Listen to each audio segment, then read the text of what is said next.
6 de la mañana, 4 minutos. La noticia, 28 de abril de 2021, 28 de abril de 2022, se conmemora un año del paro nacional. Marchas, manifestaciones, pero también desafortunadamente actos violentos que hace un año se extendieron durante varias semanas y también durante meses. Pues hoy hay también marchas, concentraciones, manifestaciones en distintas ciudades del país. Ya las autoridades están tomando las respectivas medidas. Esto además ante informaciones de inteligencia de que podrían presentarse el día de hoy actos vandálicos.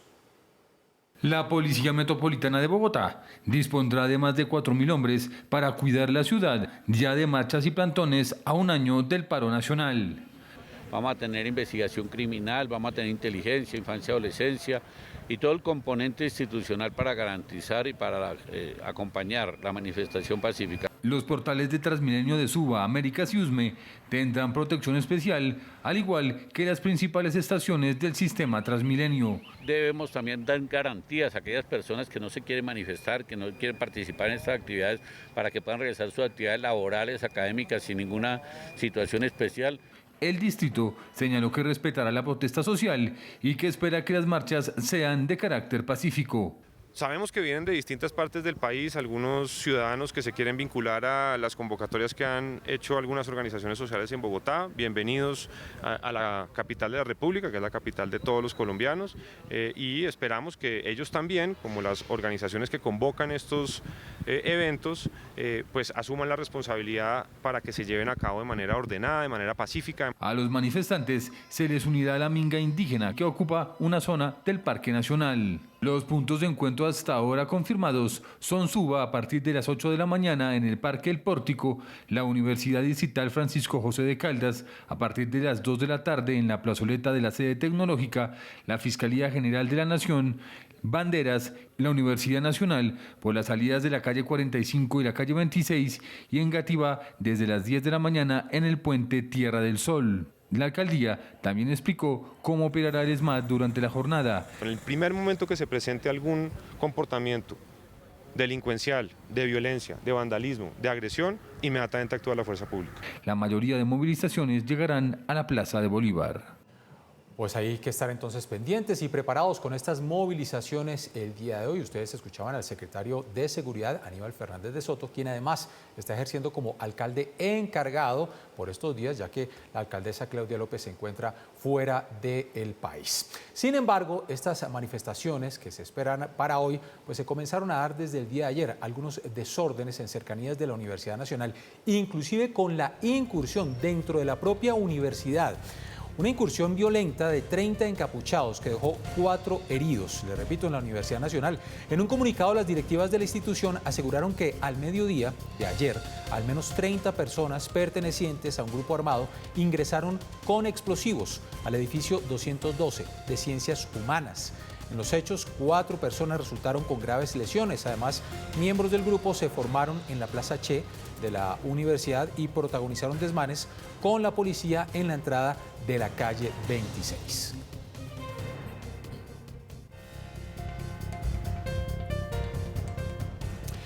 Seis de la mañana, 7 minutos. Y la otra noticia está con la decisión que tomó la jueza Carmen Elena Ortiz. Decidió no precluir, no archivar el proceso que se lleva contra el expresidente Álvaro Uribe Vélez por soborno a testigos y por fraude procesal, desestimando así la solicitud que había hecho la Fiscalía General. En medio de la audiencia, que duró varias horas, más de 13 horas, la jueza pues cuestionó el papel de la Fiscalía, en este caso en cuanto a las entrevistas realizadas y las pruebas recolectadas. Sin embargo, la Fiscalía pues aún puede apelar. Ayer no lo hizo, lo podría hacer ante la Sala Penal del Tribunal de Conocimiento. También podría presentar una nueva solicitud de preclusión del caso con nuevas pruebas, o también podría presentar formalmente ya el escrito de acusación y el expresidente Álvaro Uribe Vélez iría entonces a juicio.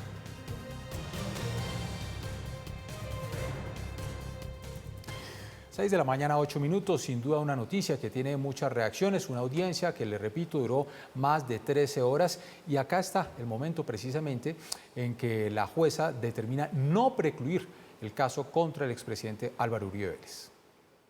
Visto lo anterior, resulta claro para el despacho que sí existe una hipótesis posible acerca de la materialidad del delito de soborno en la actuación penal.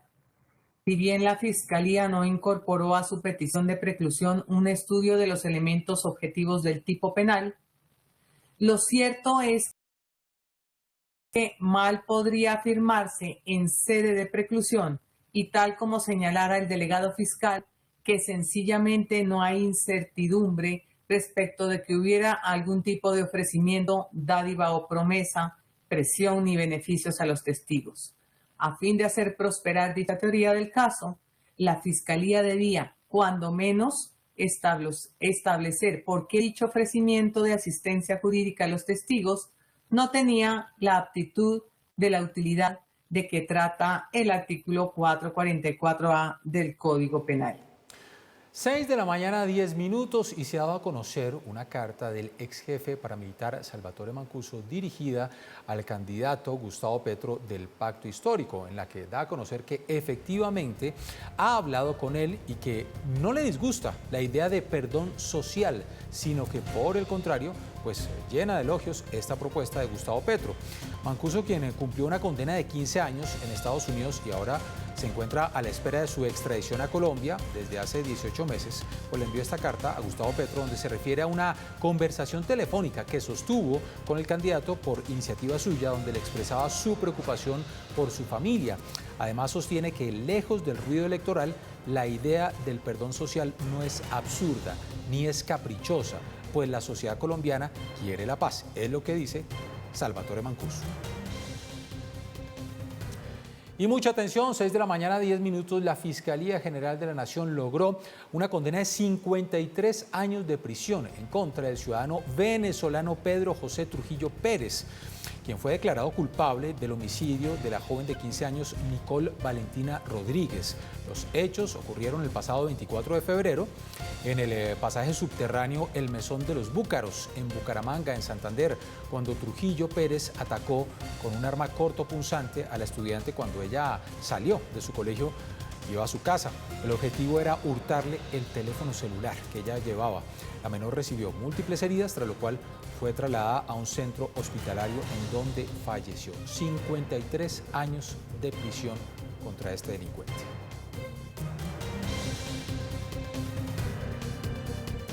6 de la mañana, 11 minutos, y lo alcanzamos a registrar el día de ayer en nuestra primera emisión, cuando el presidente Iván Duque anunciaba el incremento de ingresos solidarios. Esto va a ser 400.000 pesos bimensuales. Es la decisión que tomó el expresidente Iván Duque. También dijo que habrá un incremento de este subsidio dependiendo, eso sí, del número de integrantes de cada familia. A partir del mes de mayo, los 4 millones de colombianos que reciben el ingreso solidario en el país tendrán un aumento de este beneficio. En el pago que corresponde a mayo y junio del año 2022, el programa Ingreso Solidario subirá a 400.000 pesos. Además, desde el mes de julio, la entrega del subsidio dependerá del número de integrantes que componen los hogares de la siguiente forma. Si el hogar está compuesto por una persona y pertenece al grupo A del Sisbén, recibirá 420.000 pesos bimestrales. Si son 2 o más personas y están en el grupo A, el monto será de 435.000 pesos. Y si están en el grupo B, el beneficio será de 420.000 pesos. Esta forma de llegar con recursos diferenciados y ampliados a más familias colombianas va a acelerar no solamente que recuperemos los niveles prepandemia en términos de pobreza, sino que los mejoremos sustancialmente. El jefe de Estado también destacó que programas como Ingreso Solidario también permitieron combatir los índices de desigualdad. Lo que se conoce como el coeficiente de Gini, es decir, el indicador para medir la desigualdad, registra en el año 2021 una situación mejor que los momentos prepandémicos. De acuerdo con cifras del DANE, la pobreza monetaria de Colombia bajó en 3,2 puntos porcentuales en el 2021 y la pobreza extrema disminuyó 2,9 puntos porcentuales. 6 de la mañana, 13 minutos, noticias de las medidas que se van tomando mientras que vamos saliendo poco a poco de esta pandemia. Ya lo anunciaba el presidente Iván Duque en el sentido del uso del tapabocas en espacios interiores a partir del 1 de mayo. Esto para la población adulta. Muchos se cuestionaron, ¿y qué pasa con los niños? ¿Qué pasa con los jardines, con los colegios, con las universidades? El ministro de Salud, Fernando Ruiz, había dicho que los niños hasta ahora iban con un 40% de su esquema completo. Sin embargo, luego de realizar el respectivo análisis, ayer se anuncia la medida que a partir del 15 de mayo, en estos entornos escolares, en espacios interiores, tampoco será necesario utilizar el tapabocas. Expertos consultados por Redma Noticias apoyan esta medida. Desde este 15 de mayo, el uso de tapabocas en espacios cerrados y abiertos de ámbitos escolares no será obligatorio. Esta medida se toma para apoyar a los niños que han sido muy juiciosos en sus procesos de aprendizaje, pero también queremos hacer notar a los colombianos, a los maestros, a los padres de familia, que los niños siguen manteniendo un riesgo importante. El ministro de Salud insistió en que los niveles de cobertura de vacunación en población infantil sigue siendo baja, con una sola dosis del 63,9% y con dos del 42,1%. Lo que esperamos es que todos los profesores, padres de familia, rectores escolares incentiven a los niños a vacunarse y que los señores gobernadores, alcaldes, EPS e IPS durante estos días que nos restan desde el día de hoy hasta el 15 de mayo, cuando termina la medida, en conjunto con el sector de educación y el sector de bienestar familiar, hagamos operativos en todo el país para crecer en la cobertura de vacunación. A hoy existen 525 municipios del país con el 70% de esquemas completos y 205 con el 40% de refuerzos. Se encuentran Tunja, Armenia, San Andrés, Leticia, Manizales, Ibagué, Pereira, Bogotá, Bucaramanga, Barranquilla, Medellín y Popayán. Expertas en el tema apoyaron la medida. Sin este aditamento, los niños pueden reconocer en nosotros aspectos de la comunicación no verbal, como son los gestos, que acompañan la comunicación verbal, y así reconocer las emociones, las intenciones del discurso y responder efectivamente a esos requerimientos comunicativos. A lo largo de la pandemia, según cifras oficiales, han fallecido 358 niños y 549 fueron atendidos en unidades de cuidado intensivo.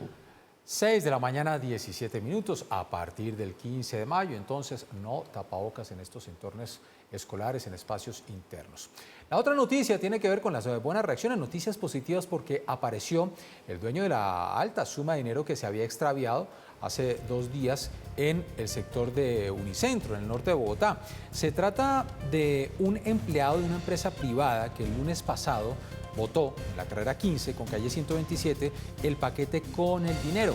Pues pese a la difusión que se le dio a la noticia, la policía lo encontró mediante labores de vecindario y con la ayuda de videos de cámaras de seguridad.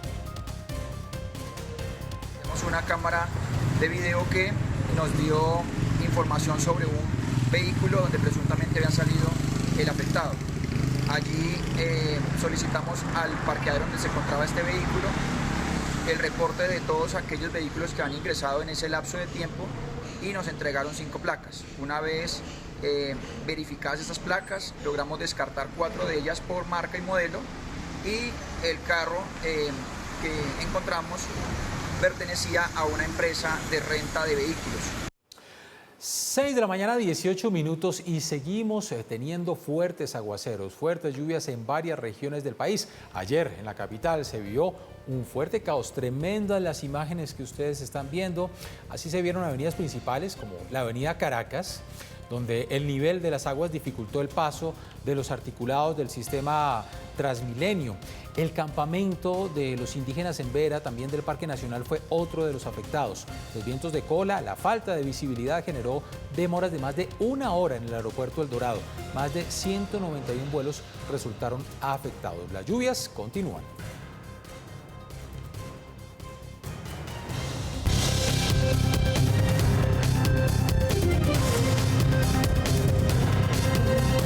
6 de la mañana, 19 minutos, regiones de nuestro país, varias ciudades que están, por supuesto, preparadas para las distintas marchas, manifestaciones con distintos operativos en los varios puntos en los que saldrán estas manifestaciones con motivo de un año de la conmemoración del paro nacional. Pero hay otras noticias en el departamento de Antioquia, la comunidad indígena que sigue sufriendo el tema del desplazamiento. La organización indígena de ese departamento de Antioquia denunció que en las últimas 16 horas fueron distribuidas en varios puntos del departamento. Estamos hablando de 80 personas, entre 20 hombres, 19 mujeres, 5 adultos y 36 niños. Les tocó salir de sus hogares huyendo por amenazas de grupos armados ilegales.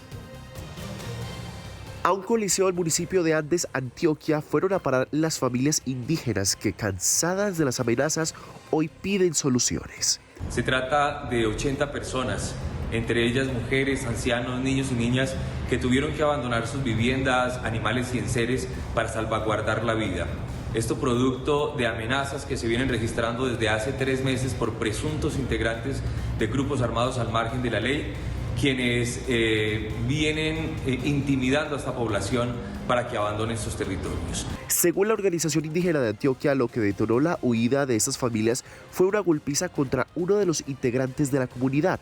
El detonante final fue la golpiza que el 26 de abril le propinaron a uno de los líderes de esta comunidad, dejándolo inconsciente a la orilla de uno de los caños de este corregimiento, lo que llenó de miedo y de temor a estas familias, quienes decidieron salir de su territorio o de sus viviendas y refugiarse hoy en el coliseo del municipio de Andes del suroeste antioqueño, en donde permanecen refugiados hasta ahora. Estas familias hoy siguen esperando esa resolución del Ministerio del Interior para iniciar el proceso de consecución de predios y terrenos donde podrían vivir definitivamente con otras 280 familias indígenas chocuanas que están refugiadas en el corregimiento La Piedra, municipio de Andes.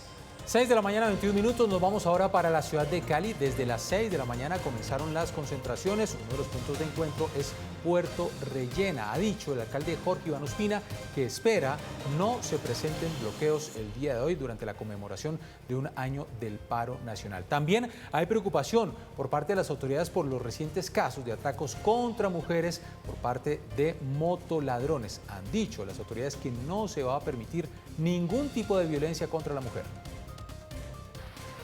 En los últimos días, a través de las redes sociales, se han conocido videos que registran atracos a mujeres en distintas calles de Cali. Quienes al parecer la siguieron desde un centro comercial hasta el barrio La Alameda. La joven se movilizaba en un vehículo contratado por plataforma y una vez desciende del mismo, los sujetos la intimidan con arma de fuego y la despojan de algunas de sus pertenencias. En otro de los casos, los sujetos no solo atacan a su víctima, sino que le disparan con un arma traumática en el rostro. De manera abusiva, unas personas que atracan, no solo atracan, sino accionan unas armas traumáticas en el pecho y la cara de una persona, de una dama, de una mujer, que es golpeada con esto y entonces aparte de todo la atracan y la ultrajan. Nuestra Policía Nacional delega un grupo de SIJIN, el CTI también está trabajando en el tema y la directora de Fiscalía delega un fiscal y ofrecimos una recompensa de hasta 10 millones de pesos para individualizar, identificar, capturar. Desde hace varios días, las autoridades en Cali han reiterado su compromiso por la protección de las mujeres, buscando la garantía de seguridad en diferentes situaciones. Nos vamos a Barranquilla a las 6 de la mañana, 23 minutos. La Fiscalía judicializó a 20 presuntos integrantes del grupo delincuencial Los Costeños, señalados de homicidios y de extorsiones. Según las investigaciones adelantadas por la Fiscalía, los 20 capturados presuntamente eran los encargados de extorsionar a comerciantes de la capital del Atlántico, a quienes amenazaban con asesinar si no pagaban una determinada suma de dinero. Se les atribuyen comisiones de homicidios y extorsiones en el departamento del Atlántico. Con su judicialización se esclarecen 2 homicidios registrados en el centro de Barranquilla el pasado 5 de enero y 17 de marzo. Estas personas fueron capturadas por el Gaula en 12 allanamientos y les fueron incautadas 3 armas de fuego, 50 cartuchos, 4 kilos de marihuana, 250 gramos de cocaína, 4 radios de comunicaciones, 6 celulares, un DVR y 10 panfletos con logos de Los Costeños dirigidos a comerciantes y con contenido amenazante. El ente acusador los imputó como presuntos autores de los delitos de concierto para delinquir agravado con fines de homicidio, extorsión, tráfico, fabricación o porte de estupefacientes y fabricación, tráfico o porte de armas de fuego. Un juez con función de control de garantías de Barranquilla cobijó a 14 de los capturados con medida de aseguramiento intramural y a 6 con detención domiciliaria. Noticias de orden público. Miembros del ELN atacaron a un grupo de civiles mientras celebraban el Día del Niño, hechos que ocurrieron en el municipio del Tarra, en norte de Santander. Realmente impactantes estas imágenes, el video donde se ve cómo los asistentes al evento, en el que había muchos niños, se tiran al suelo para evitar las balas, mientras otros corren para salvar su vida y piden que dejen de disparar. Según las autoridades, los criminales habrían lanzado ráfagas de fusil y utilizado explosivos contra el grupo, dejando heridas a 2 personas, entre ellas un menor de edad, además de un soldado y un suboficial que se encontraban en la zona. Lamentables hechos en el Tarra, en norte de Santander. Los narcoterroristas, a pesar de la presencia de los menores de edad y esta actividad recreativa, atacan a la fuerza pública y la población civil. Una vez la tropa reacciona para proteger a nuestros niños y la población civil, lamentablemente 2 de nuestros soldados fueron afectados, heridos, y una menor de edad de 14 años y un adulto mayor.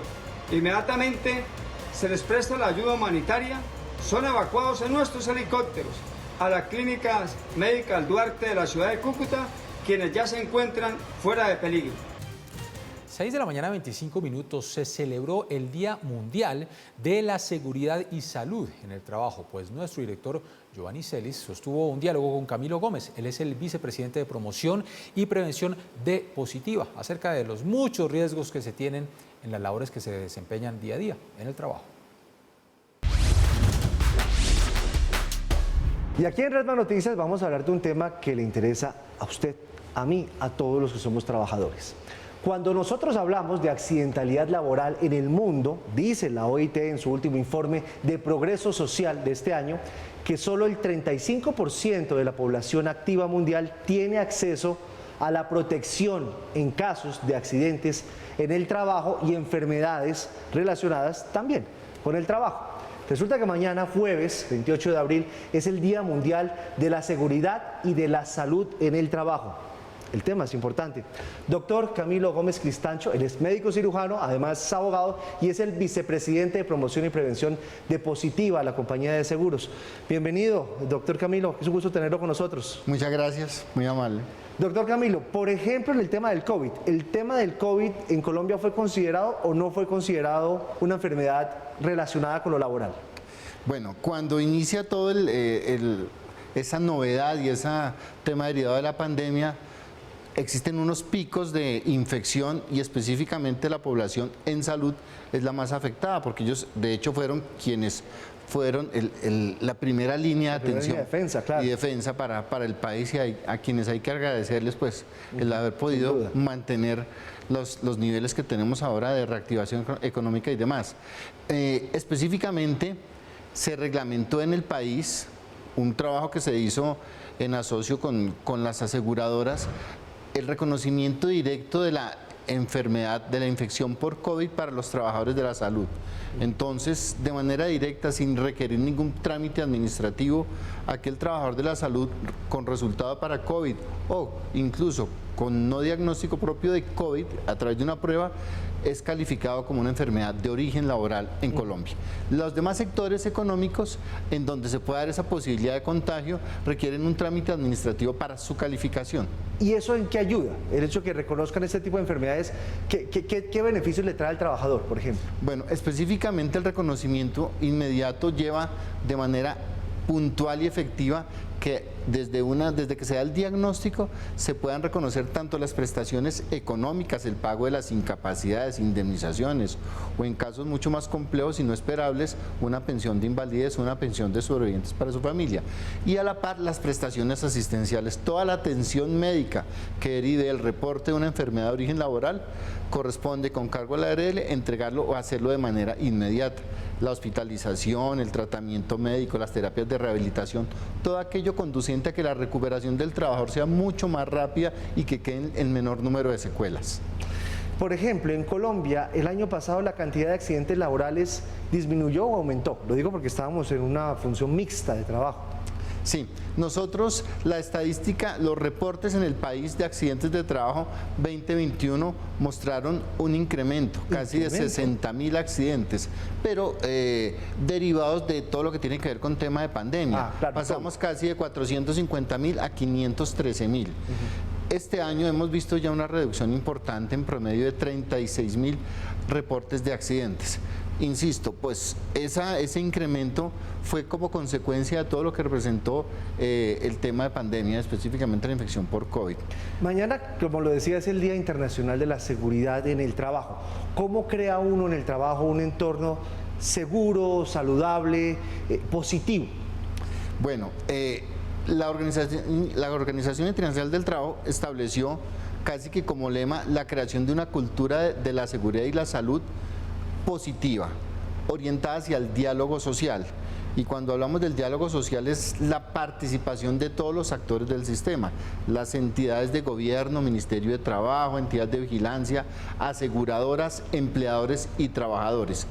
Ese entorno saludable solo se consigue cuando todos esos actores actúan armónicamente orientados a cuidar el talento humano. Lo que nos entregó la pandemia fue la valoración del talento humano de las personas en las organizaciones.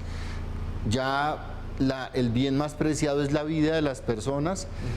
El interés de las organizaciones es cuidar la vida y la seguridad de sus trabajadores. O sea que hay una palabra clave, es el diálogo. Sí. El diálogo.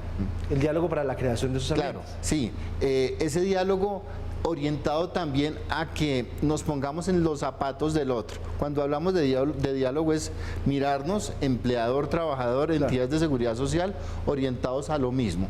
¿Qué es lo que pretendemos? Que un trabajador, después de una larga jornada de trabajo, termine de pronto extenuado, cansado, pero no termine tal vez en un centro de salud, en un centro de asistencia médica, a causa de una lesión que le ha aparecido o ha ocurrido de una exposición a una condición de riesgo. Entonces, cuando hablamos de ese diálogo cercano, sencillo, es procurar simplemente que podamos solucionar, gestionar los riesgos de la manera efectiva. A veces nosotros le apuntamos a la innovación, a una serie de estrategias, pero casi que lo más importante es entender cuál es la dinámica de ese trabajador, de la exposición a un factor de riesgo en su ambiente de trabajo y que sea escuchado por la organización, por los responsables de los sistemas de seguridad y salud en el trabajo y se puedan dar las soluciones orientadas a que no se produzca un accidente o se inicie la estructuración de una posible enfermedad de origen laboral. Doctor Camilo, uno como trabajador, ¿cuándo tiene que levantar la mano para decir, oiga, el ambiente o el entorno laboral en el que estoy no es seguro? Bueno, las administradoras laborales cumplen una función importante, además de reconocer prestaciones económicas y asistenciales, es la asesoría de acompañamiento técnico.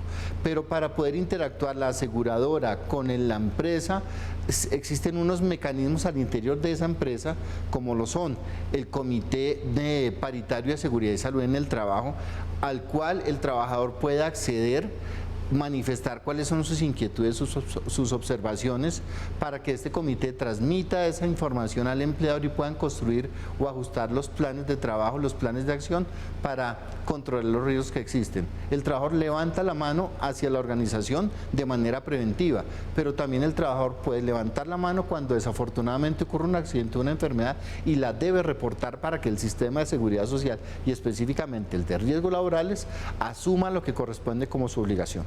A ustedes, por ejemplo, en Positiva, que además son enormes, ¿cuánto les ha costado ese tema de la seguridad laboral al año, por ejemplo?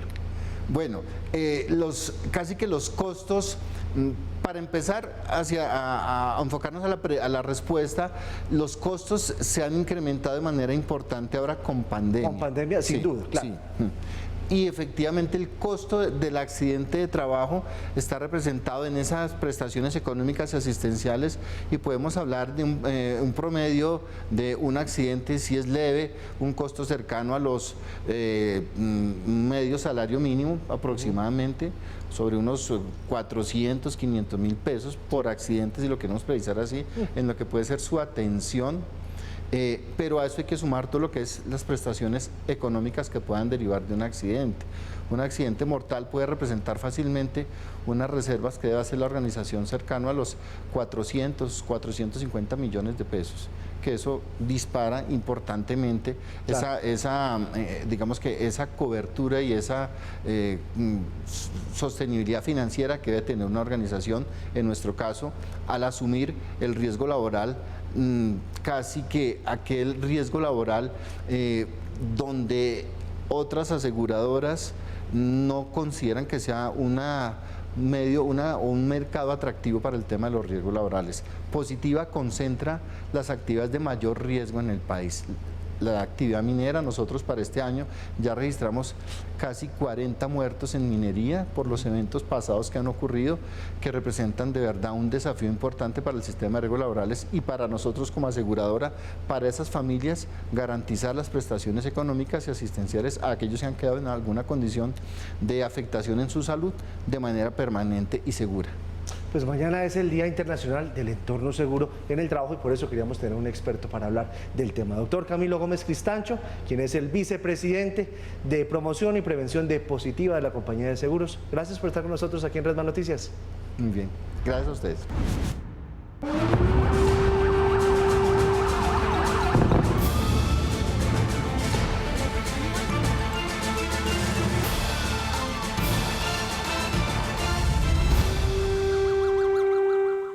6 de la mañana, 35 minutos, ponemos los ojos a la situación en Ucrania, día 63 ya de la invasión de las tropas rusas a este país. A pesar de los distintos acercamientos, visita de Antonio Guterres, estuvo en Moscú, se reunió con Vladimir Putin, pero la arremetida continúa. La situación es muy difícil en Kharkiv, donde en las últimas horas una persona murió con un ataque con misiles en esta ciudad ucraniana. Mientras tanto, ven ustedes las imágenes, los bomberos luchaban contra las llamas después de este ataque.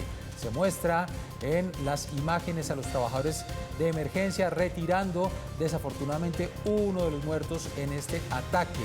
Hay testimonios de los habitantes de Kharkiv. Tetiana es una residente de esta ciudad, relató su terrible experiencia. Decía entre lágrimas: cuando está oscuro da mucho miedo. Es la situación que enfrentan en horas de la noche, en horas de la madrugada los habitantes, no solamente de Kharkiv, sino de muchas ciudades en Ucrania. La invasión que prácticamente ha dejado en escombros a pueblos y a ciudades y que ha obligado, según la ACNUR, a más de 5 millones de personas a salir de ese país. Es la cifra que ha dado la ACNUR, más de 5.500.000 personas que desafortunadamente, debido a esta invasión, a esta guerra en Ucrania, han tenido que salir de su país. Pero también hay más cifras que está revelando la ONU. Estamos hablando de la actualización sobre las víctimas civiles a diario. Hasta el 26 de abril, es decir, hasta con corte, hasta antes de ayer, 2.730 personas han perdido la vida. 2.730 personas murieron y 3.111 han resultado heridas. Ya en 63 días de invasión rusa a este país. 6 de la mañana, 37 minutos, y tenemos que seguir hablando de la resistencia. A pesar de los ataques fuertes, graves, la andanada por parte de tropas rusas con destrucción de estructuras, edificaciones y demás, hay población civil que se sigue resistiendo a estos ataques. Manifestantes que siguen enfrentando las acciones de los gases lacrimógenos. En esta oportunidad ven ustedes las imágenes disparados en la plaza principal de Kherson, tras rebelarse contra la presencia de tropas rusas. Durante la protesta, decenas de ucranianos ondearon la bandera de su país como respuesta al avance militar de los hombres de Vladimir Putin, quien desde Moscú ha asegurado que su país ya se había apoderado de esta región. Los civiles que siguen resistiendo se enfrentan a las tropas rusas y ellos los atacan. Además de estos fuertes ataques con misiles, lo hacen con gases lacrimógenos.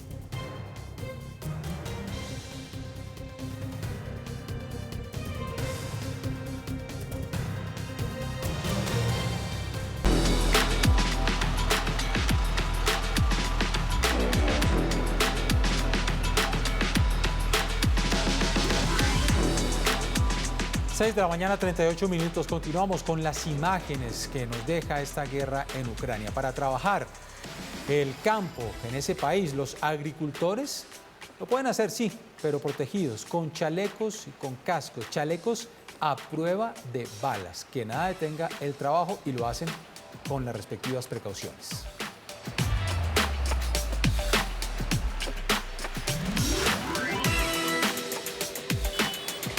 6 de la mañana, 48 minutos. Nuestro primer invitado en esta emisión de Redman Noticias tiene que ver con el caso de Jonier Leal, que se ha convertido en toda una novela tras el asesinato de su hermano Mauricio Leal y de su señora madre. Estamos hablando de Marlene Hernández. Se declara culpable, llega a un preacuerdo con la Fiscalía, luego se retracta. La Fiscalía tiene que retirar entonces el preacuerdo y ir a juicio. Deberá aprobar la Fiscalía que efectivamente Jonier Leal es el asesino de Mauricio Leal y de Marlene Hernández. Queremos saludar a esta hora al doctor Elmer Montaña, abogado de las víctimas. Doctor Montaña, como siempre, un placer tenerlo en Redman Noticias. Gracias, muy amable por la invitación. Muy buenos días. Lo que muchas personas no entienden, ¿por qué se declara culpable y luego se retracta el señor Jonier Leal? ¿Cuál es su opinión? Bueno, yo creo que aquí se conjugan varias cosas. En primer lugar, Jonier ha mantenido un doble discurso. De un lado, a su familia le ha querido vender la idea disparatada de que él aceptó cargos porque está siendo presionado por personas que nunca ha dicho quiénes son. Él le ha dicho a su entorno más cercano, a sus hijos y a su esposa, que es inocente. Y de otra parte, a la Fiscalía pues le ha reconocido de manera libre y voluntaria desde casi un primer momento que es responsable de los homicidios. De hecho, lo que demuestra que Jonier está mintiendo cuando dice que fue presionado por la Fiscalía es que el 18 de enero de 2022, él de su puño y letra le envió una carta al fiscal del caso diciéndole que iba a aceptar la responsabilidad por los homicidios y además le solicita que le nombre un abogado de oficio para iniciar los trámites del preacuerdo.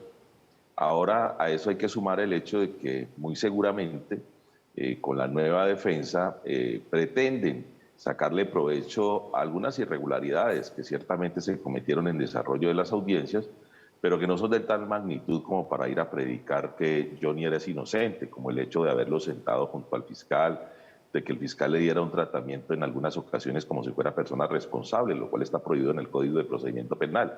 Sin embargo, pues eso no convierte a Jonier, vuelvo y repito, en una persona que no tenga responsabilidad en estos hechos, máxime cuando la Fiscalía ha hecho un trabajo muy juicioso exponiendo innumerables, o un buen número mejor, de elementos materiales de prueba y de evidencias físicas e informes de peritos forenses que demuestran que Jonier realmente tuvo participación en estos homicidios. Pero a esto hay que agregar que muy seguramente pensó que declarándose inocente va a tener la oportunidad de heredar los bienes de su señora madre y de su hermano, porque de haber sido condenado, la consecuencia inmediata era la declaratoria de indignidad en el caso del proceso de sucesión, cosa que no va a suceder ahora porque de todas maneras él tendrá que ser primero oído y vencido en un juicio, y eso va a llevar algún tiempo. Doctor Montaña, ¿cómo ha recibido la familia esta actuación de Jonier Leal? Porque es que también se ha hablado que detrás de esta retractación hay un tema familiar, hay un tema de herencia. En ese sentido, ¿la familia de Mauricio Leal ha tenido algún tipo de contacto, ha tenido algún tipo de visita con Jonier Leal? Bueno, los familiares que yo represento, que son las hermanas de la señora Marlene y el hermano, y de paso también a los sobrinos de la señora Marlene Leal, han sido muy claros en este momento en exigirle a la justicia colombiana que haya una sanción condigna en contra de Jonier. Ellos en un primer momento pues se negaban a aceptar que Jonier tuviera que ver en estos hechos. Siempre tuvieron una relación muy cercana con Jonier Leal, era la persona que lo llamaba con mucha frecuencia, de manera que ellos no se resistían a creer que él tuviera alguna participación. Ya después, cuando lo escuchan de viva voz reconocer los homicidios, cuando lo ven actuar de esta manera tan absolutamente indolente en las audiencias que ha tenido lugar, donde no ha expresado ninguna emocionalidad, ni siquiera cuando el fiscal ha presentado las imágenes de su señora madre y de su hermano en la escena del crimen con los cuerpos lacerados, pues les ha quedado la plena convicción de que Jonier en efecto es responsable. Entonces lo que ellos piden, y ese es el cometido mío, ese es el encargo que yo tengo, el mandato que tengo, es exigirle a la justicia colombiana que haya verdad, que haya justicia y reparación. Nosotros nos opusimos al preacuerdo porque consideramos que la pena que se estaba tasando era irrisoria, y de igual manera le exigimos desde un primer momento a la Fiscalía que le imputara a Jonier el delito de tortura. Ahora, mire usted, paradójicamente, con esta decisión que a mí me parece absolutamente irracional, una insensatez por parte de Jonier Leal, pues el asunto vuelve a manos de la Fiscalía. El señor fiscal muy seguramente en los próximos días va a radicar el escrito de acusación en contra de Jonier Leal. Nosotros le presentamos ya una denuncia penal a él por el delito de tortura y abrigamos la esperanza de que esa tortura vaya a ser incorporada a esa acusación. Si eso es así, lo más probable es que finalmente Jonier Leal, como consecuencia del juicio oral y público al que será sometido, obtendrá la pena que merece, que yo considero que va a ser cercana a los 60 años de prisión. ¿De qué va a depender, doctor Montaña, de que ese delito de tortura que ustedes ya presentaron, pues sea presentado, incluido en el escrito de acusación por parte de la Fiscalía? Bueno, aquí ya hay un nuevo escenario. La Fiscalía se había negado a incluir ese delito porque yo creo que de alguna manera hacía parte de la negociación que se había llevado a cabo con Jonier. Pero ahora en este nuevo escenario nosotros le hemos presentado a la Fiscalía los elementos materiales de prueba que la misma Fiscalía nos entregó con posterioridad a la audiencia de medida de aseguramiento. Entre ellos el dictamen grafológico que demuestra que la carta encontrada en el lugar del crimen había sido escrita por Mauricio Leal, que las heridas, varias de las heridas que presentaba el cuerpo de Mauricio no eran letales, son de ese tipo de heridas que tienen como objetivo causar sufrimiento a la víctima. Y si nosotros relacionamos ese escrito con las heridas, pues vamos obviamente a deducir de manera lógica que a Mauricio lo obligó el victimario a que suscribiera ese documento.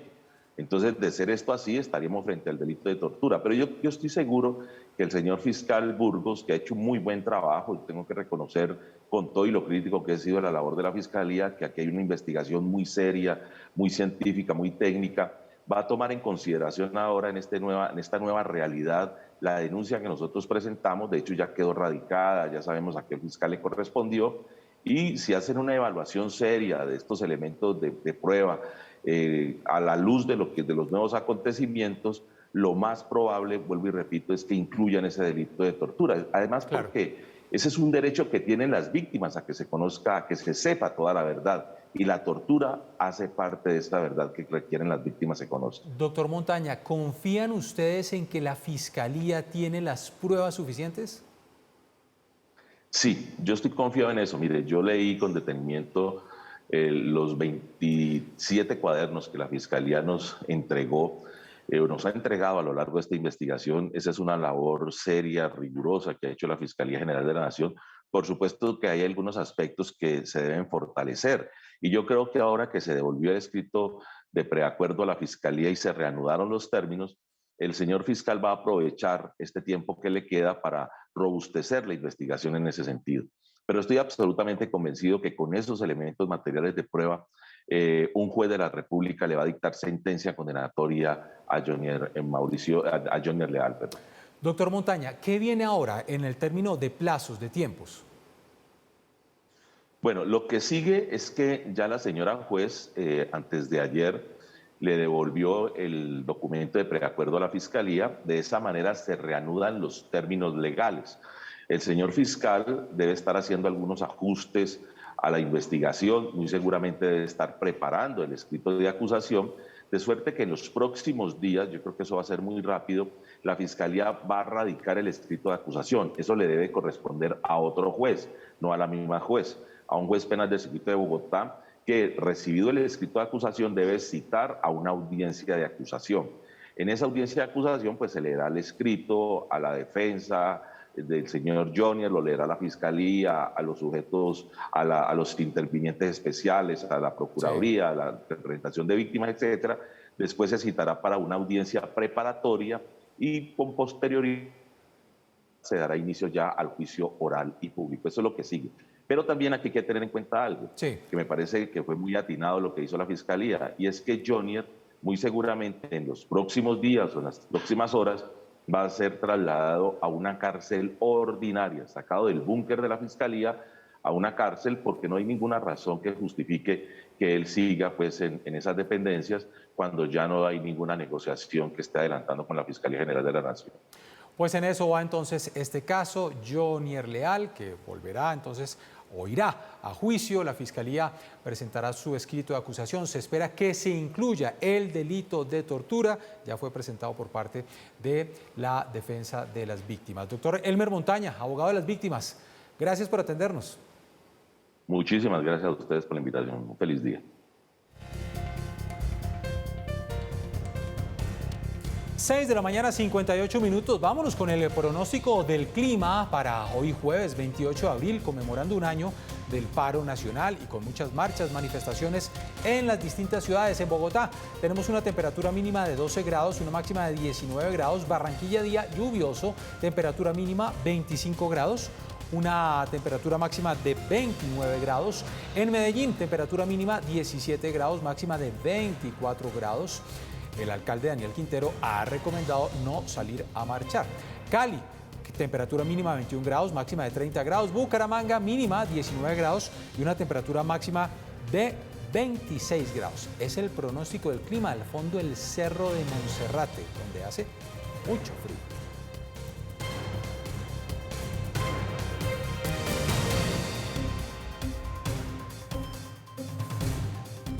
Ya falta un minuto para las 7 de la mañana. Se está preparando Paola López con todas las noticias del entretenimiento, pero antes los invito a que nos vayamos a Cataluña, a España, donde la magia del Circo del Sol pues está regresando después de la pandemia.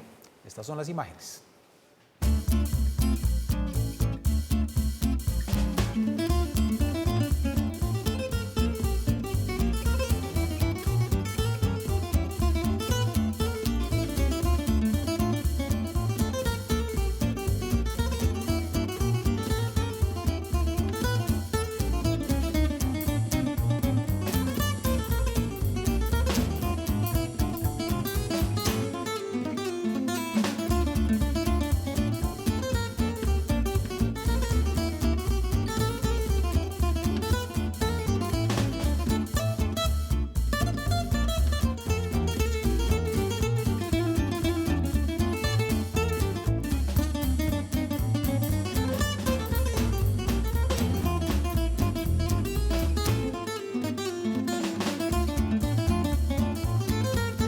De la mañana, 2 minutos. Hay rueda de prensa a esta hora del alcalde encargado, Aníbal Fernández de Soto, secretario de Seguridad, y también está el comandante de la Policía Metropolitana de Bogotá, el general Eliezer Camacho. Día de manifestaciones, escuchemos. Marchas, eventos culturales, actos sociales, algunos plantones que están previstos en la ciudad.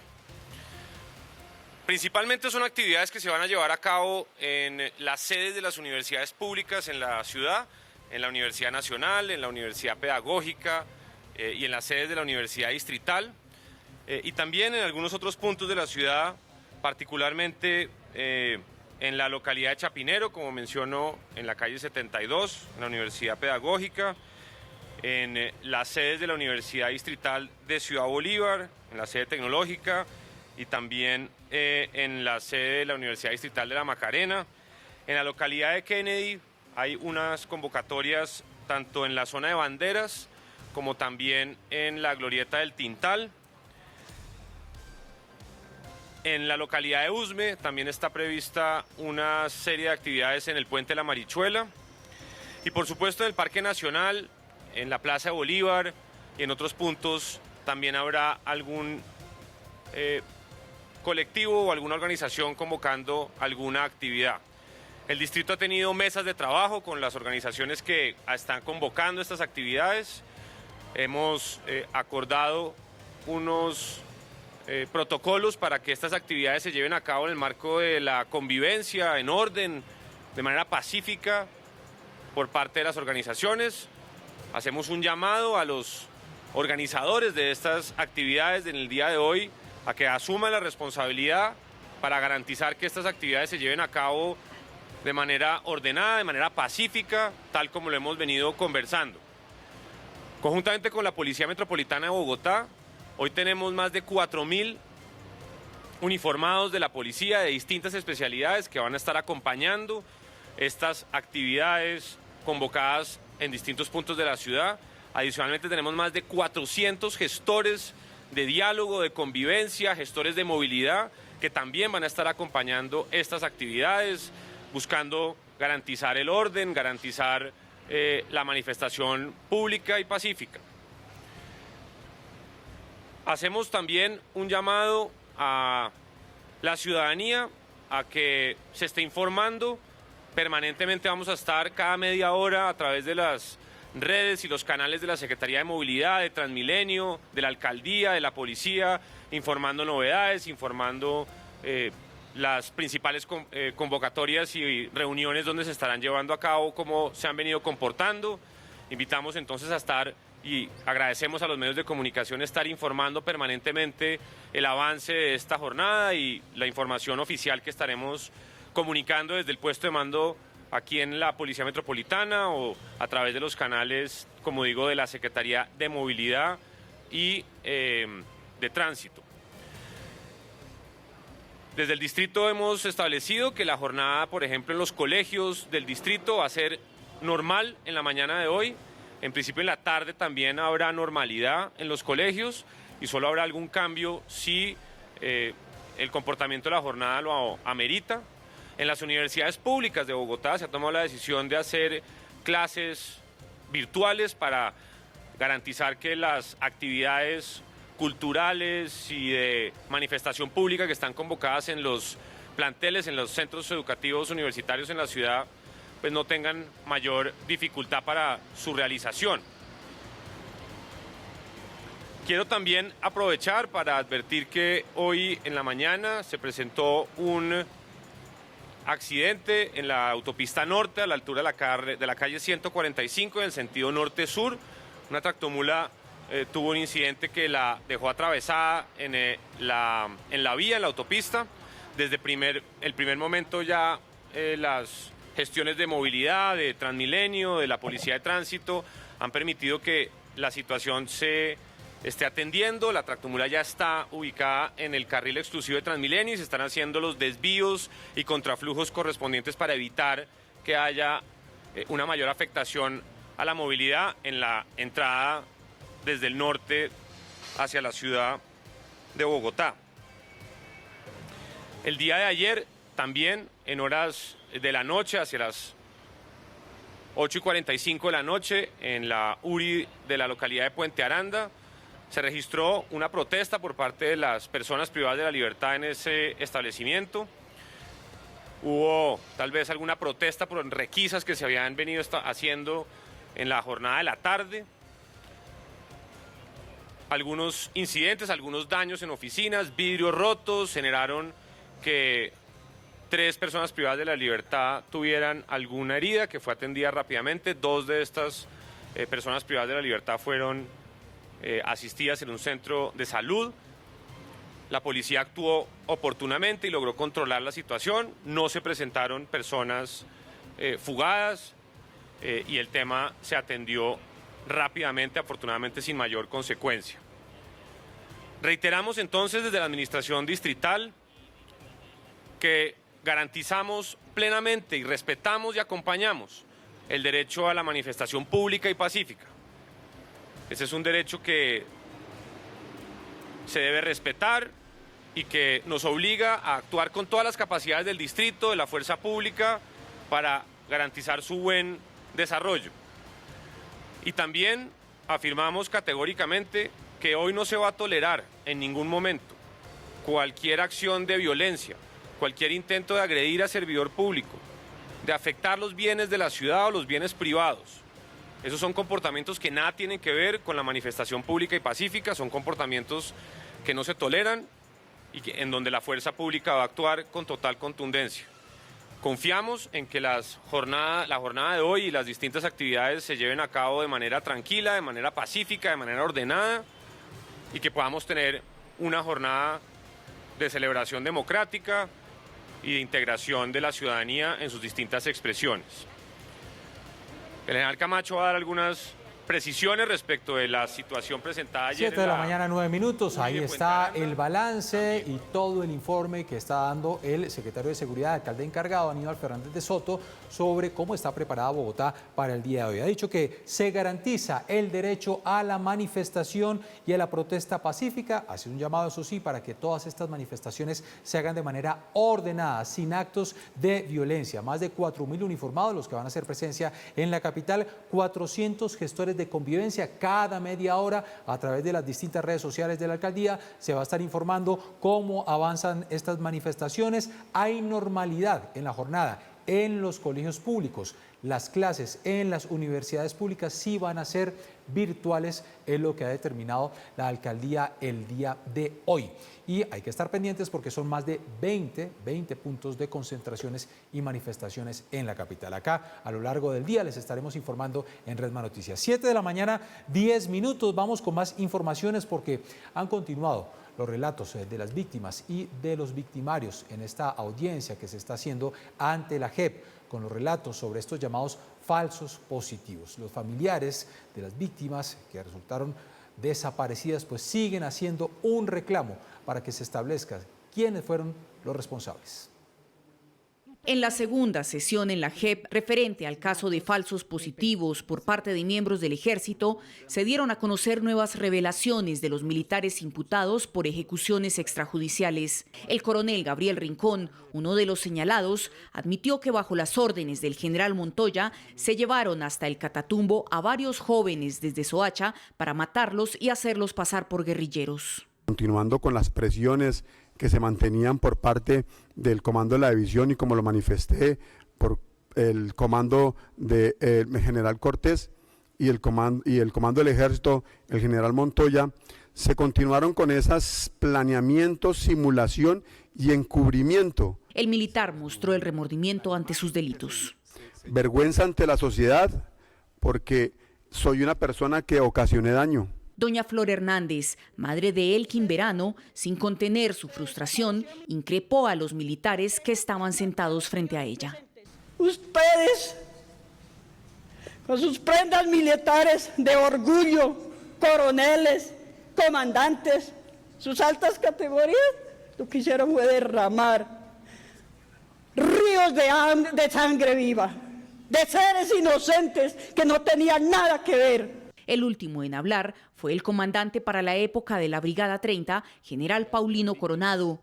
El alto oficial señaló que nunca disparó una bala y que su delito fue haber actuado por omisión. Acepto la responsabilidad por no avisorar que la política de inflexión física, definida por el señor general Mario Montoya Uribe, quien consideraba que solamente con la inflexión física podía llevarse a las FARC fundamentalmente a negociar, había que causar el mayor número de bajas posibles. Doña Zoraida Muñoz, madre de uno de los jóvenes de Soacha, finalizó esta audiencia haciendo un duro y contundente señalamiento a los uniformados.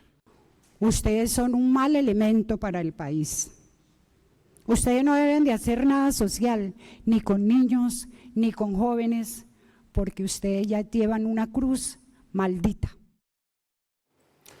Fuertes testimonios. 7 de la mañana, 13 minutos, noticias de la política, un documento, 17 páginas donde se establecen las líneas rojas. Con este documento, Federico Gutiérrez, que presentó el Partido Liberal, pues le dice sí a este partido. Se convierte en el candidato oficial del Partido Liberal, el señor Federico Gutiérrez. Con comunicado y afiche incluido se oficializó la llegada de Federico Gutiérrez al Partido Liberal. No vamos a tener diferencias mayores. Tenemos muchas coincidencias en lo que hay que hacer y sobre todo estamos totalmente de acuerdo en que hay que dedicarse a la gente vulnerable, a la gente pobre, a la gente marginada de este país, a los indígenas, a los afrodescendientes, a los jóvenes, que eso es lo que hay que hacer y esa es la prelación. Tras ser facultado por la mayoría de la bancada electa, el jefe natural del partido, César Gaviria, se reunió por más de 4 horas con el candidato para que las 19 líneas rojas trazadas por las toldas rojas fueran aprobadas e incluida en el plan de gobierno de Fico. Renta básica para 36 millones de colombianos, la revolución del campo, la manutención de la población universitaria, el cumplimiento total del proceso de paz, sacar de la pobreza a la tercera edad, la reforma a la justicia, el fortalecimiento del sistema educativo, el respeto por la protesta, son entre otros los puntos propuestos por el Partido Liberal y que Gutiérrez asumió con el compromiso de llevarlos a cabo durante su posible gobierno. Con el respaldo de los liberales, a la campaña del Equipo por Colombia llegaría la tercera fuerza política más importante de Senado, con más de 2 millones de votos, es decir, el 12,74%, y la quinta en Cámara con cerca de 145.000 votos, es decir, el 5,53%. Es de aclarar que al menos 5 congresistas electos no están dispuestos a apoyar a Gutiérrez. El Partido Liberal sumó más de 2.200.000 votos el pasado 13 de marzo.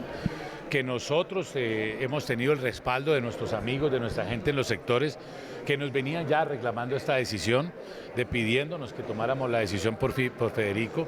Aspiramos no solamente a tener esos 2.200.000, sino adicionalmente, yo creo que es un respaldo muy fuerte a una candidatura que se impulse, que coge toda la fuerza para ganar. El documento fue escrito y firmado por César Gaviria, con base en el sentir de la bancada. Así fue como se evidenció al principio de la misiva, donde dejó ver que a los liberales les ha hecho falta coraje y asegura que han tomado una posición tibia, que pretenden corregir. Luego pasa a una serie de críticas para el actual gobierno. Para Gaviria, el hecho de que Fico llegue a las toldas rojas significa estar alejado del centro, del uribismo y del continuismo. El comentario de Mauricio.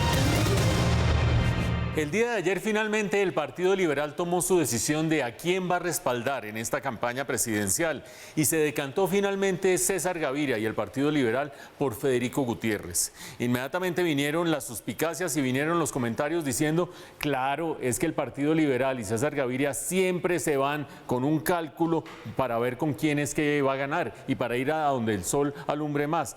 Pues no, hay dos cosas que desvirtúan esa hipótesis. La primera de ellas, las últimas encuestas le están dando una ventaja mayor a Gustavo Petro sobre Federico Gutiérrez, no solo en primera vuelta, sino también en segunda vuelta. Por lo tanto, sería un poco absurdo que si fuera una adhesión puramente calculadora, se le estuvieran pegando al candidato que está bajando en las encuestas, por lo menos en términos relativos. Pero lo segundo, cuando uno revisa los 19 puntos que terminaron suscribiendo tanto Federico Gutiérrez como el Partido Liberal como una especie de plataforma de líneas rojas, encuentra por lo menos 3 con los cuales no habría habido caso de tender puentes con el pacto histórico. Primero, cuando dice que hay que hacer una reforma a la salud, César Gaviria del Partido Liberal, pero sin tocar las EPS, gran diferencia con Gustavo Petro que las quiere acabar. Segundo, el tema de pensiones, dice César Gaviria del Partido Liberal, las pensiones de los fondos privados son de los ahorradores, no son del Estado y no se pueden usurpar. Segunda gran diferencia. Pero la tercera, el Partido Liberal dice, si bien hay que hacerle ajustes al ESMAD, no se debe acabar con el ESMAD. Tercera gran diferencia con el pacto histórico, que quiere acabar el ESMAD. Por lo tanto, aquí parece que hay bases programáticas para esa adhesión del Partido Liberal a Federico Gutiérrez, por lo menos para la primera vuelta.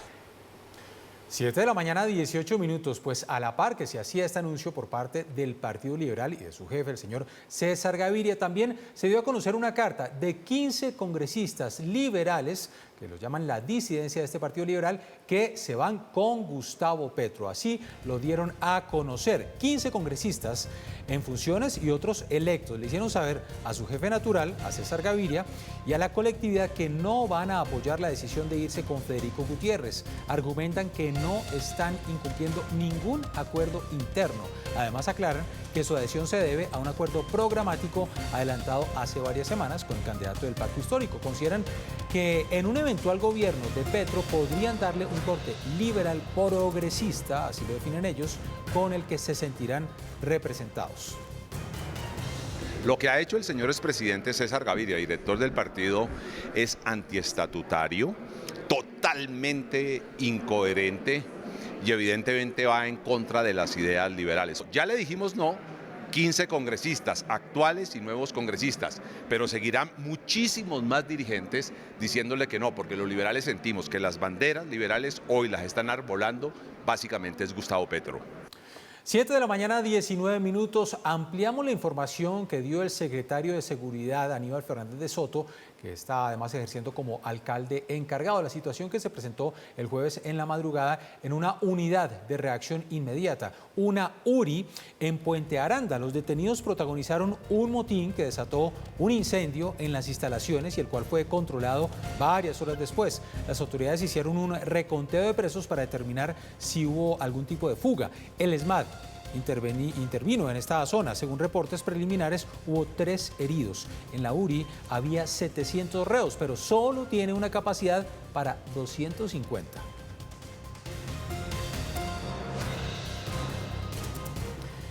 Y también hoy a las 7 de la mañana, 20 minutos, desde las 4 de la madrugada, se presentó un fuerte trancón, calle 142 con autopista norte. Una tractomula pues causó este accidente en el sentido norte-sur. El percance, lo ven en las imágenes, se presentó sobre las 4 de la mañana cuando el vehículo de carga pesada se dirigía hacia el norte de la ciudad.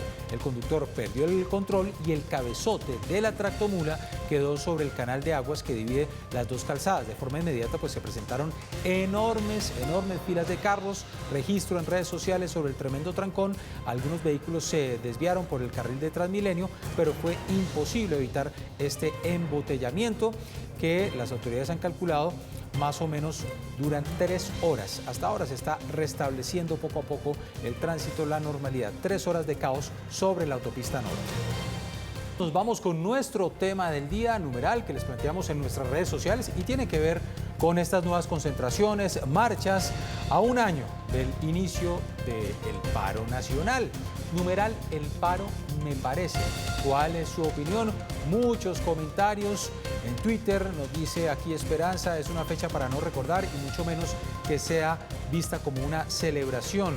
El señor Gaviria nos dice, celebran un año de terrorismo, de destrucción, de vandalismo y de daño social. Fernando, fatal.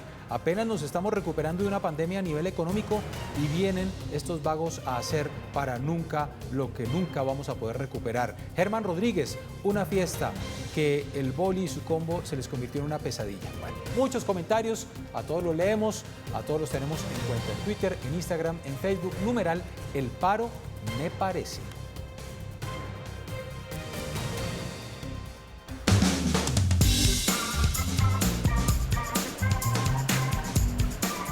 7:29. Mire, Paola, se nota que no hay televisión en el zoológico de Cali. Bueno, televisión, internet, alguna de estas pantallas. Una pareja de monos cabeza blanca, o también conocidos como los tamarino, acabó de tener un bebé. Estas son las imágenes del travieso mono. Ahí está.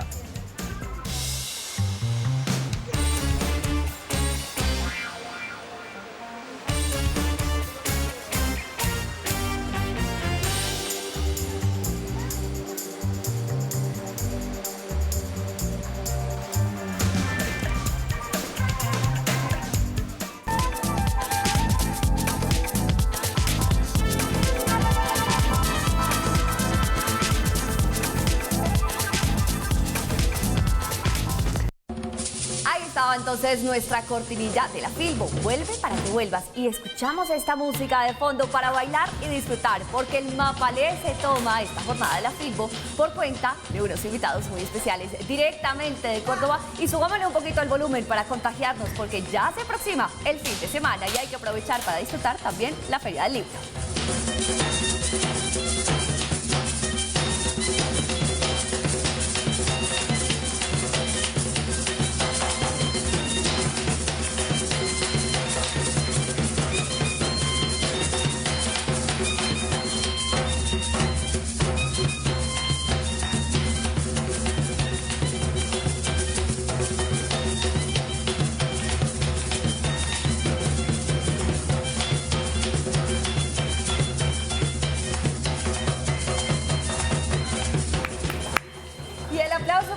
A esta hora en Red Más Noticias es para nuestros invitados de Buenavista, Córdoba, directamente a Bogotá. Nos van calentando. Bienvenido Oscar Meléndez, él es el encargado de esta delegación y de hablarnos de este festival, porque si bien es cierto en Bogotá, a través de la Feria Internacional del Libro tenemos este pequeño acercamiento, la fiesta es en noviembre. Bienvenido. Buenos días, gracias por la invitación. Claro que sí, el 4 al 6 de noviembre será la 23ª versión del Festival Nacional de Mapalé, un evento que reúne las mejores delegaciones de esta manifestación artística de todo el país y que además cuenta con invitados internacionales. Hablemos del Mapalé, de esta tradición tan importante, porque nosotros de pronto en el interior más o menos no sabemos muy bien cómo soltarnos. Además el frío no ayuda mucho, ¿cierto? Claro, sí, el Mapalé es una manifestación dancística del Caribe, es afrocaribeña, así lo definió el investigador Manuel Zapata Olivella, y Buenavista Córdoba se ha convertido en un escenario especial para esta manifestación. Y cuando se habla de la programación, porque empezamos a decir, bueno, todo es baile, todo es el concurso, tenemos a los campeones de ese concurso nacional, ¿qué más va a pasar durante esos días de programación del 4 al 6 de noviembre? Bueno, el Festival Nacional de Mapalé y Música Folclórica reúne manifestaciones de la danza, de la música, y se realizan concursos de comparsas, de música tradicional del Caribe colombiano, se realiza concursos de danza colombiana diferente al Mapalé, se realizan concursos de comparsas empresariales también, y se hace toda una alegoría a esta danza que representa el lamento y la fuerza del africano esclavizado. Y la muestra completa va a estar en la Feria Internacional del Libro de Bogotá en la jornada de hoy. ¿A qué hora los podemos encontrar y en qué pabellón? Claro, vamos a estar en el segundo piso, pabellón 6, el stand de la Gobernación de Córdoba. Vamos a tener el acompañamiento musical y dancístico de la Casa de la Cultura de Buenavista Córdoba, de la Corporación Festival Nacional de Mapalé, que han sido los que han sido invitados a participar. Y en la noche vamos a estar a partir de las 7:30 en el Parque de la 93, en la apertura de la celebración de los 70 años del Departamento de Córdoba. Bueno, pues qué provechosa visita aquí a la capital de Colombia. Gracias de verdad por pasar por Red Más Noticias. Por supuesto a todos aquellos que hacen parte de la delegación. Estamos listos para irnos a Buenavista, Córdoba. Y por supuesto hay que hacerlo con música, agradeciéndole su compañía. Subámosle volumen entonces para bailar, para disfrutar y para calentarnos un poquito en esta jornada.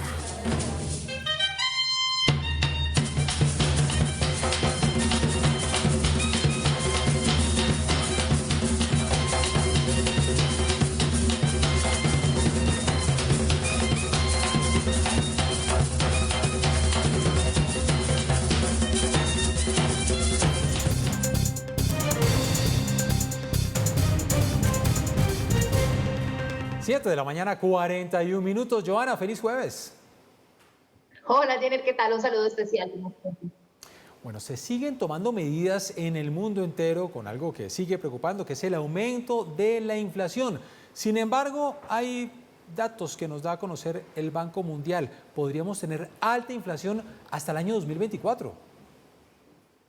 Así es, Jenner. Mire, el Banco Mundial dijo que los aumentos de los precios de los alimentos y de la energía, empeorados por supuesto por la guerra de Ucrania, pues podrían durar hasta finales del año 2024 debido a las interrupciones en el comercio y a la producción. Se espera que el aumento en los precios de la energía, que ya ha alcanzado el mayor desde la crisis del petróleo de 1973, pues supere el 50% en 2022 antes de empezar a disminuir en los años 2023 y 2024, y que los precios de la agricultura y los metales aumenten casi un 20% en 2022 antes de moderarse a niveles elevados en los años siguientes. Esto equivale al mayor shock, Jenner, de materias primas que hemos experimentado desde la década de 1970, y pues se ve agravado por un aumento en las restricciones en el comercio de alimentos, combustibles, fertilizantes y la guerra, que hace que la inflación sea más duradera, con todos los esfuerzos que se están haciendo por parte de los diferentes bancos centrales de subir las tasas de interés, como probablemente ocurra en la reunión del Banco de la República mañana aquí en Colombia. Y a esto, Joana, pues hay que sumar las medidas que viene tomando Rusia. Usted nos hablaba de la guerra y ayer era noticia el cierre, suministro de gas a varios países. Estamos hablando de Bulgaria, de Polonia. Correcto, mire, esto refleja perfectamente lo que quiere advertir el Banco Mundial, porque ayer, con esa confirmación de la suspensión de suministro de gas por parte de Rusia, Polonia y Bulgaria, como sanción por no cumplir con el pago del suministro en rublos rusos, pues una de las respuestas de Putin a sus bloqueos económicos, ¿no?, que se han impuesto, pues eso ha hecho que los futuros de gas se negocien al alza, e incluso el petróleo también tuvo una leve subida en el precio tras contenerse por días ante la preocupación sobre el crecimiento que generan los cierres parciales y totales en China. Así que, Jenner, quiero hablar de esto hoy porque después de la pandemia y ahora que ya estamos eliminando los tapabocas en diferentes ciudades y en espacios cerrados, a veces pensamos que ya estamos saliendo de esta coyuntura y a veces sentimos la guerra de Ucrania y Rusia muy lejos, pero vale la pena mantener en los hogares una política de austeridad. Esto es para decirles que es una coyuntura que no va a ser tan corta, que estos efectos se van a sentir durante un buen tiempo y que tenemos que seguir nosotros en alerta y preparados, por supuesto con el gasto en nuestros hogares para hacerle frente a todas estas situaciones, porque pues la inflación obviamente hace que perdamos valor adquisitivo, cada vez podemos comprar menos cosas, así que ahorrar, a cuidar la platica en casa, Jenny. Así es, ahorrar, porque esta inflación por el momento pues no cede. Joana, gracias, mañana es viernes. Así es, mañana como siempre estaremos cerrando semana con más data. No olviden ingresar a www.dataifx.com si quieren estar al tanto de todo lo que ocurre en las finanzas y la economía. Nos vemos mañana. Muy bien, Joana, 7 de la mañana, 44 minutos, pues hablábamos de esas consecuencias que tienen que ver con la guerra en Ucrania, consecuencias económicas. Y es que sigue el ataque a distintas ciudades. Una de las que más ha llevado fuertes consecuencias es la ciudad de Mariupol.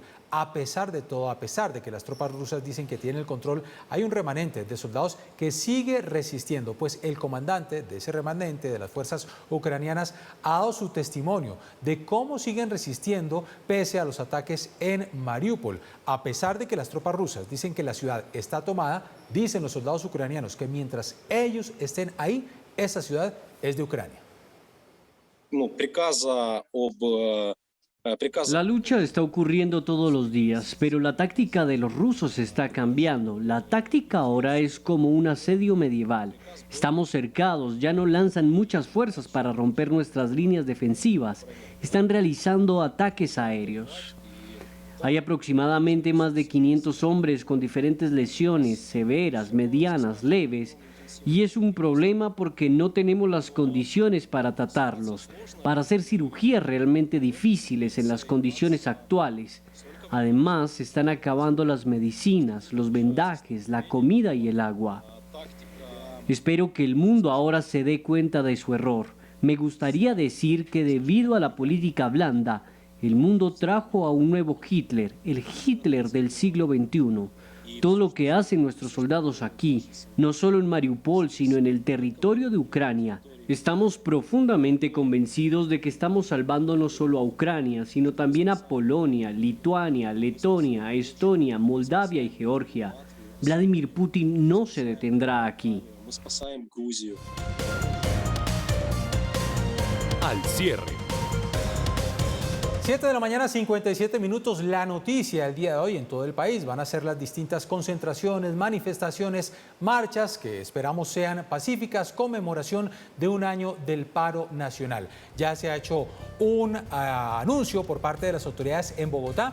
El alcalde encargado, Aníbal Fernández de Soto, secretario de Seguridad, ha dicho que va a haber presencia de la policía, 4.000 hombres, más de 400 gestores de convivencia. Ha reiterado que se respeta la protesta y las marchas pacíficas, pero que no se van a tolerar actos violentos. En Bogotá, al menos 20 puntos de concentración. Ya varias personas empiezan a llegar a distintos puntos. La cita es a las 8 de la mañana, ya faltan 2 minutos, principalmente en las localidades de Chapinero, de Suba, de Puente Aranda, de Ciudad Bolívar, Rafael Uribe, Bosa, Teusaquillo, Usme, La Candelaria, Usaquén, Antonio Nariño, Fontibón y Engativá. Esto solamente en la capital. Vamos a tener también otros puntos de manifestación en distintas ciudades del país. Y la otra noticia al cierre, 7 de la mañana, 58 minutos. El Ministerio de Justicia ha negado el recurso de reposición que presentó la defensa de alias Otoniel para seguir alargando el tema de su extradición a los Estados Unidos. Pues negado este recurso, vuelve esta decisión a manos del presidente de la República, así que se espera que en horas sea extraditado alias Otoniel, se suba a un avión de la DEA y llegue a los Estados Unidos para comenzar a cumplir con todo el tema de su condena por los distintos hechos. Y reitera, Estados Unidos desde ese país va a seguir continuando colaborando con la justicia en nuestro país y con las víctimas. Hasta aquí esta primera emisión de Red Más Noticias. Nos vemos a las 12:30 con más noticias de las marchas del paro nacional.